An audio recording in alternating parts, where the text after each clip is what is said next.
ہم نے روحانی برکتیں بھی رکھی ہے، اور جس مسجد اقصی کے ارد گرد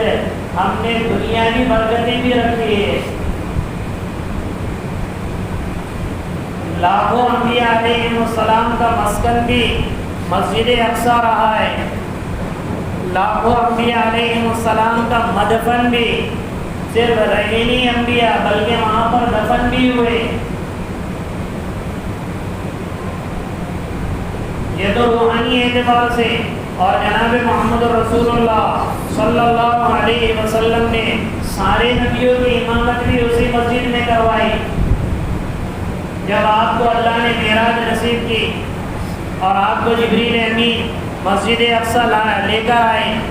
سارے انبیاء علیہ السلام وہاں پر آپ کی اقتدا کے لیے انتظار میں بیٹھے ہوئے تھے۔ اللہ کے رسول صلی اللہ علیہ وسلم بھی آ کر کھڑے ہو گئے۔ جبریل امین نے کہا ارأیت شرقا وغربا شمالا وجنوبا ما رأیت مثل محمد تقدم یا محمد۔ سارے نبیوں کا مجمع جمع ہے یا رسول اللہ، لیکن میں نے مشرق مغرب شمال جنوب سب جگہ دیکھا، آپ سے افضل کسی کو نہیں پایا، اس لیے آپ آگے بڑھیے۔ پھر سارے نبیوں کی امامت وہیں پر اللہ کے نبی صلی اللہ علیہ وسلم نے کرائی، وہیں سے آپ نے آسمانوں کی سیر کی۔ یہ جو مسجد اقصی ہے جس کا متنازع اور تنازع چل رہا ہے، ایک مسلمان کو معلوم بھی ہونا چاہیے کہ مسجد اقصی ہے کیا اور یہ بیت المقدس ہے کیا۔ کیونکہ ساری مسجدیں یہ اللہ کی طرف بیوت اللہ ہے، وَأَنَّ الْمَسَاجِدَ لِلَّهِ، ساری مسجدیں اللہ ہی کے لیے۔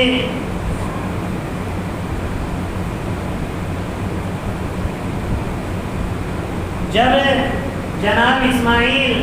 علیہ السلام نے بیت اللہ کو تعمیر کیا ابراہیم علیہ السلام سے کے ساتھ رہ کر، تو آپ کے ایک سوتیلے بھائی تھے بی بی سارہ سے، جس کا نام حضرت اسحاق علی نبینا علیہ السلام تھا، جو فلسطین میں رہتے تھے، چونکہ سارے بنی اسرائیل کے نبیوں کا مدفن مسکن اور سارے انبیاء بنی اسرائیل انبیاء علیہ السلام کا عموماً وہیں پہ ان کی رہائش تھی۔ اس لیے رسول اللہ صلی اللہ علیہ وسلم سے پوچھا گیا کہ بیت اللہ اور مسجد اقصی ان دونوں کے تعمیر میں کتنا فرق ہے؟ اللہ کے رسول صلی اللہ علیہ وسلم نے فرمایا ان دونوں کی تعمیر میں 40 سال کا فرق ہے۔ بیت اللہ کے تعمیر ہونے کے 40 سال کے بعد مسجد اقصی مختصر انداز میں اسحاق علیہ السلام کے ذریعے سے تعمیر کرائی گئی۔ پھر اسحاق علیہ السلام کے بیٹے یعقوب علیہ السلام، پھر یعقوب علیہ السلام کے بیٹے یوسف علیہ السلام، اور یوسف علیہ السلام بعد میں مصر پہنچے۔ سب کو واقعے کا پتہ ہے کہ چونکہ ان کے بھائی نے ان کے ساتھ دشمنیوں کا معاملہ کیا، پھر وہ بازار مصر میں جا کر بکے اور وہاں پر وہ تخت شاہی پر براجمان ہوئے۔ بعد میں فلسطین سے یعقوب علیہ السلام اور ان کے 11 بیٹے اور ان کے 11 خاندان یہ مصر میں آ کر بسے، اور پھر یہ یوسف علیہ السلام کی اولاد یعقوب علیہ السلام کی اولاد بڑھنے لگی۔ جب فرعون کو اللہ نے ختم کر دیا، فرعون کا خاتمہ ہو گیا مصر سے، تب جا کے بنی اسرائیل کو اور حضرت موسیٰ علیہ السلام کو اللہ نے یہ حکم دیا کہ تمہارا جو آبائی وطن ہے فلسطین، وہاں پر جاؤ، قوم عمالقہ نے وہاں پہ قبضہ کر دیا ہے، اور بیت المقدس کو ان سے آزاد کرا دو۔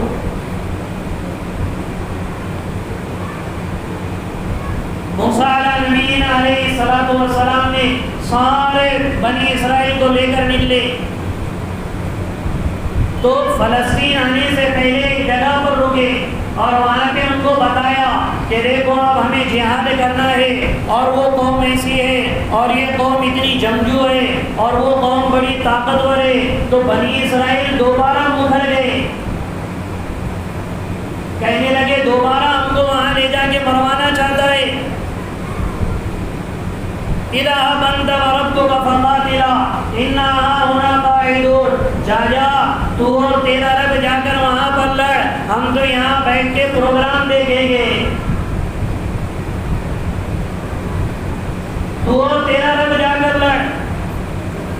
اللہ رب العزت نے ان کے اس جرات پر ان کو وادی تیہ میں 40 سال بھٹکایا، جس کو قرآن نے کہا فَإِنَّهَا مُحَرَّمَةٌ عَلَيْهِمْ 40 سَنَةً يَتِيهُونَ فِي الْأَرْضِ فَلَا تَأْسَ عَلَى الْقَوْمِ الْفَاسِقِينَ۔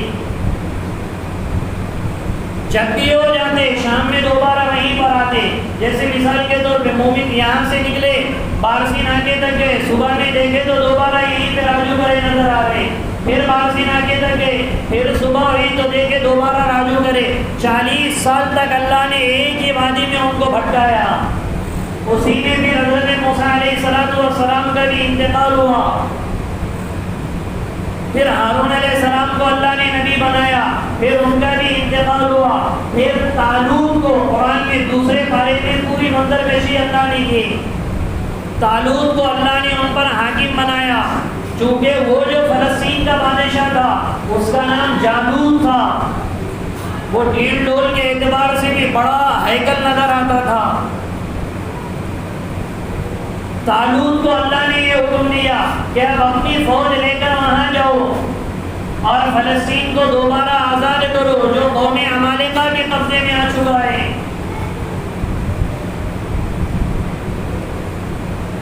طالوت اپنے لشکر کو لے کر نکلے، قرآن نے کہا اللہ رب العزت نے طالوت سے کہا کہ ان بنی اسرائیل کو پھر سے ایک مرتبہ میں آزماؤں گا، ان اللہ مبتلیکم بنہر، جب یہ چلے گے نا ان کے درمیان میں ایک نہر آنے والی ہے، فَمَن شَرِبَ مِنْهُ فَلَيْسَ مِنِّي وَمَن لَّمْ يَطْعَمْهُ فَإِنَّهُ مِنِّي إِلَّا مَنِ اغْتَرَفَ غُرْفَةً بِيَدِهِ، کہ اس نہر میں سے پانی نہ پینا، اور اگر پانی کی پیاس بھی لگے تو صرف ایک چلو پانی پینا اور بعد میں چھوڑ دینا۔ اللہ پاک نے قرآن میں فرمایا فَشَرِبُوا مِنْهُ إِلَّا قَلِيلًا، سب نے پانی پی لیا، صرف تھوڑوں نے پانی نہیں پیا، کیونکہ بنی اسرائیل تھے، رنگ دیکھ کے عمل کرتے تھے، نعمتیں برسنے شروع ہو گئی، من و سلوہ برسنے شروع ہو گئے تو اللہ کی اطاعت پہ اترتے، اللہ کی طرف سے آزمائش آ جاتی، اللہ سے مکر جاتے۔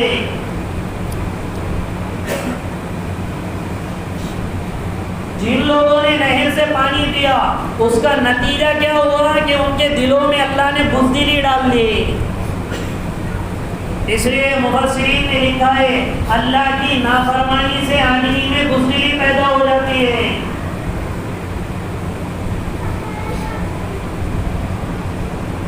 جب یہ جالوت کے لشکر کے سامنے آئے فوراً کہنے لگے لا طاقت لنا، ارے ہم میں ان سے لڑنے کی طاقت نہیں ہے۔ لیکن جنہوں نے پانی نہیں پیا اس میں کچھ ہی تھے جس میں حضرت داؤد علیہ السلام بھی تھے، انہوں نے سب سے پہلا اور بڑا اٹیک جالوت پر کیا، اور یہ ایک معمولی سے انسان تھے، لیکن جب انہوں نے اٹیک اس پر کیا اور اسے قتل کر ڈالا، ایک دم سے اللہ نے فتح نصیب کی۔ تو طالوت نے کہا کہ اس میں کس نے جالوت کو قتل کیا؟ سب نے داؤد علیہ السلام کو سامنے کیا کہ یہ ہے وہ سپاہی جس نے جالوت کو قتل کیا۔ تو طالوت نے اپنی جگہ بادشاہ ان کو بنا دیا، جس کو قرآن نے کہا وَقَتَلَ دَاؤُودُ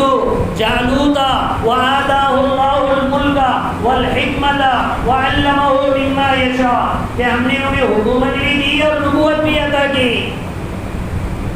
جب یہ فلسطین میں پہنچے تو پھر داؤد علیہ السلام کو اللہ نے حکم دیا کہ وہ جو ما بقیہ بیت المقدس کا کام ہے اور مسجد اقصیٰ کا کام ہے اسے تعمیر کیا جائے۔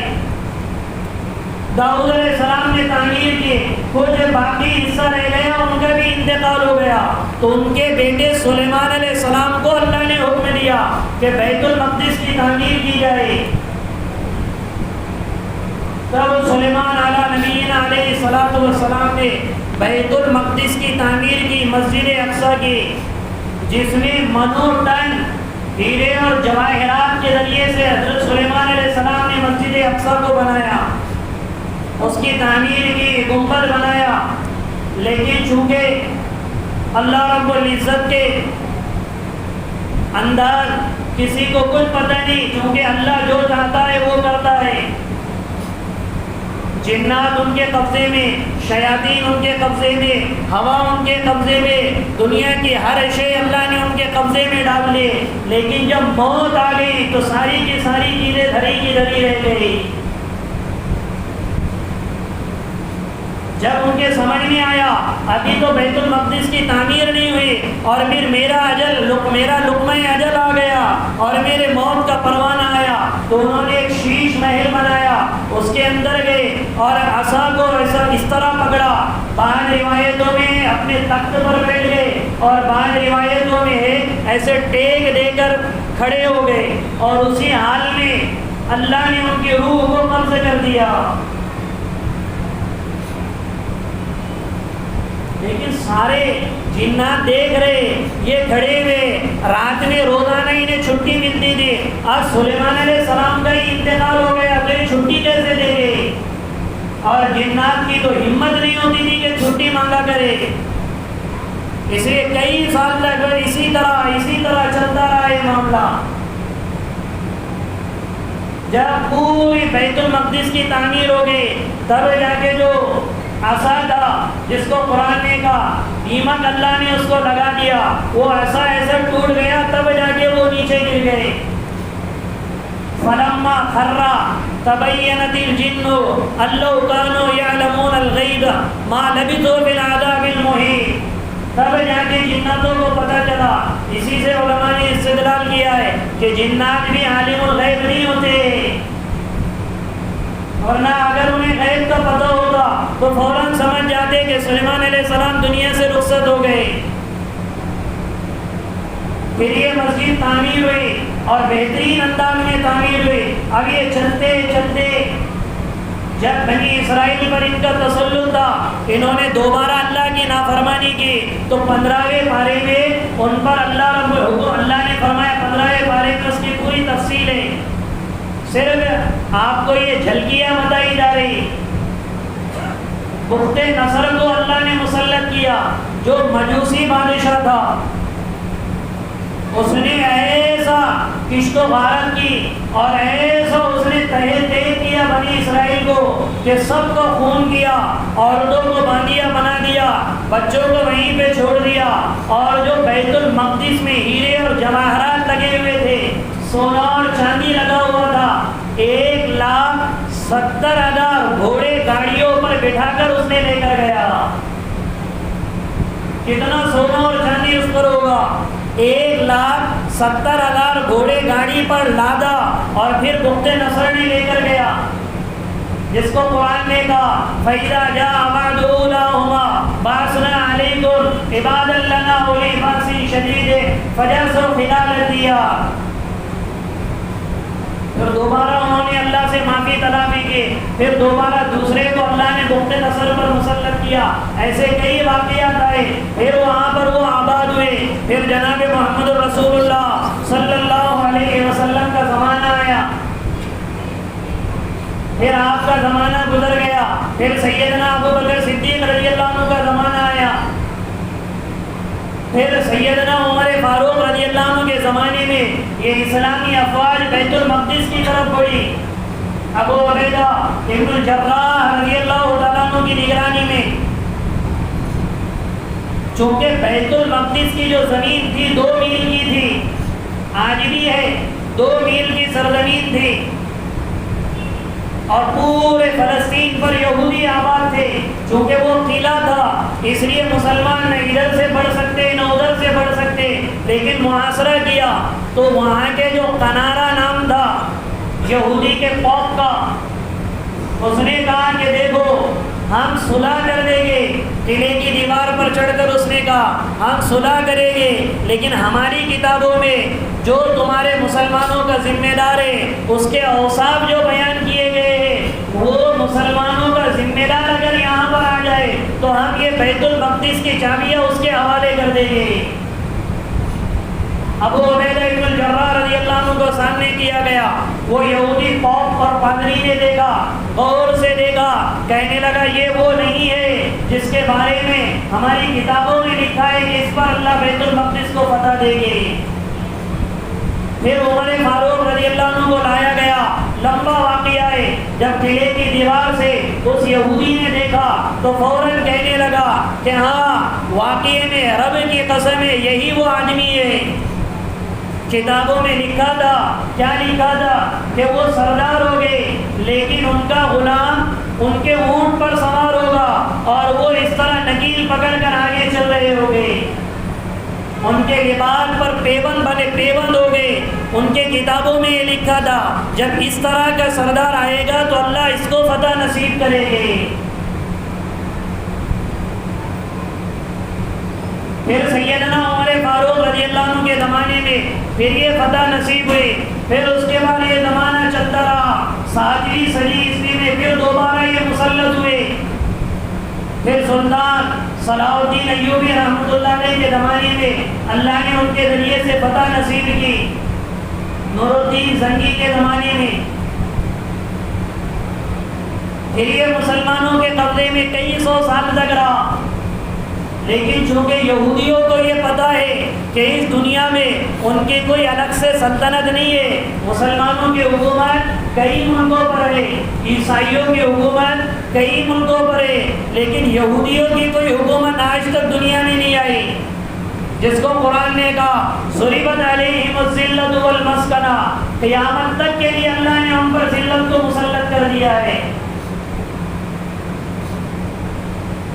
اس لیے جب پہلی جنگ عظیم ہوئی 1917 میں،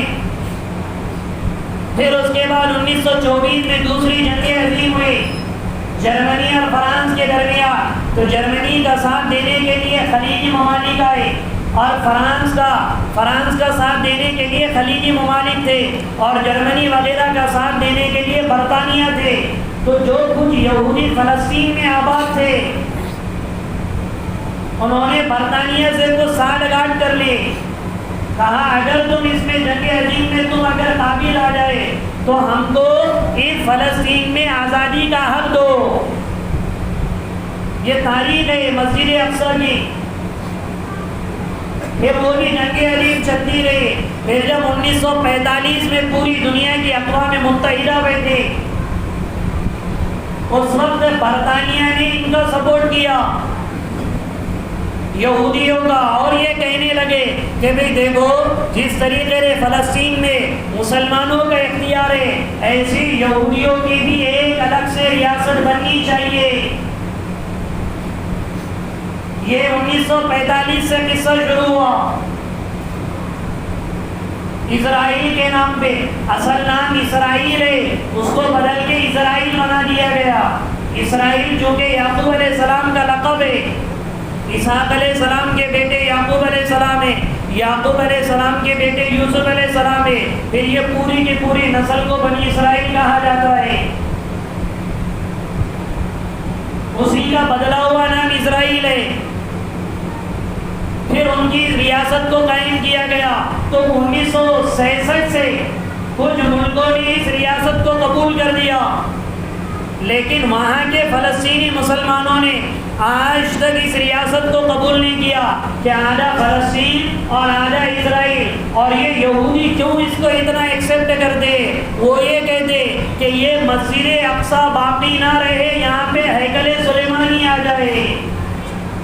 انہیں ہیکل سلیمانی تعمیر کرنا ہے، ورنہ جب تک وہاں مسلمان باقی رہیں گے وہ ہیکل سلیمانی نہیں بنا سکیں گے۔ اور ان کا عقیدہ یہ ہے کہ یہ جو مسجد اقصی کی دیوار ہے اس کو ہمارا آنے والا امام، اور جیسے ہم کہتے امام مہدی آنے والے ہیں، اسی طرح وہ کہتے ہمارا آنے والا امام اس دیوار کو توڑے گا اور یہاں آ کر قابض ہوگا، مراد اس سے دجال ہے، ہمیں اس کی آمد کا انتظار ہے۔ اور یہ مسجد اقصی نہیں ہے، وہ یہ کہتے ہیں کہ یہ ہیکل سلیمانی ہم دوبارہ، ہیکل سلیمانی کیا ہے؟ کوئی الگ سے چیز نہیں ہے۔ ہیکل سلیمانی کا مطلب یہ ہے وہ جو گنبد بنا ہوا ہے اس گنبد کو توڑ دینا ہے، مسجد اقصی کو ختم کر دینا ہے، اور وہاں پہ سلیمان علیہ السلام کے نام سے ایک پتھر گاڑا ہوا ہے، اسی کو کہتے ہیں یہ ہیکل سلیمانی ہے۔ اور ان کا تصور یہ ہے کہ اس دیوار میں اپنی مرادیں اگر ڈالی جائے گی، پرچیوں میں رکھ کر وہ مرادیں اللہ ہماری قبول کرے گا۔ اس لیے یہ سارا رتن ہے، ڈرایا جاتا، دھمکایا جاتا۔ لیکن جس مسجد کا قرآن میں ذکر ہے، جس مسجد میں بارے میں جناب محمد رسول اللہ صلی اللہ علیہ وسلم نے بتایا ہے کہ یہ بہت بڑی فضیلت کی حامل ہے، مولانا مکی صاحب دامت برکاتہم تو یہ کہتے ہیں کہ یہودی ساری دنیا سے جگہ جگہ وہاں آ کر آباد ہو رہے، فلسطینیوں کی زمینیں خرید رہے۔ مولانا مکی صاحب دامت برکاتہم کہتے ہیں یہ اللہ کی طرف سے ایک جگہ جمع ہو رہے، چونکہ عیسیٰ علیہ السلام جب دنیا میں تشریف لائیں گے تو انہیں یہودیوں کو قتل کرنے کے لیے پوری دنیا میں جا کر چننے کی ضرورت نہیں پڑے گی۔ جیسے ہی یہ یہودی اکٹھا ہو جائیں گے، چند منٹوں میں عیسیٰ علیہ السلام کی افواج انہیں قتل کر دے گی۔ فلسطینیوں کی زمینیں خرید رہے تاکہ انہیں فلسطین سے بے دخل کر دیا جائے، اسی لیے دعائیں کی جاتی ہے، اسی لیے اللہ سے مانگا جاتا۔ دنیا کے سارے ملکوں نے اسرائیل کو قبول کیا، اس کی ریاست کو، لیکن وہاں کے رہنے والے مسلمانوں نے آج تک اس کو قبول نہیں کیا، اور ان کا یہ دعویٰ ہے کہ ہم قیامت تک اس کو قبول نہیں کریں گے، کیونکہ ہیکل سلیمانی کا کوئی تعلق ہی نہیں، یہ اللہ کا گھر ہے اور قیامت تک اللہ کا گھر رہے گا۔ اس لیے ہم بھی دعائیں بھی کرتے رہے اس کے حق میں جتنا اپنے سے ہو سکے، کیونکہ یہ فضائل والی ہے، اور لوگ جانتے بھی ہے، جیسے سفر کیا جاتا بیت اللہ کا، جیسے سفر کیا جاتا ہے مسجد حرام کا، جیسے سفر کیا جاتا ہے مسجد نبی کا، لوگ مسجد اقصی کا بھی سفر کرتے ہیں۔ ہر جگہ کا سفر اس کی کوئی فضیلت نہیں ہے، لیکن مسجد اقصی کے سفر کی بھی فضیلت ہے۔ اللہ رب العزت اس مسجد کی بھی حفاظت فرمائے، اور اس کی حفاظت کے ساتھ ساتھ ساری مسجدوں کی اللہ حفاظت فرمائے، اور سارے مسلمانوں کو ساری مسجدوں کو آباد کرتے رہنے کی توفیق مرحمت فرمائے، جن کی سنتیں باقی ہے۔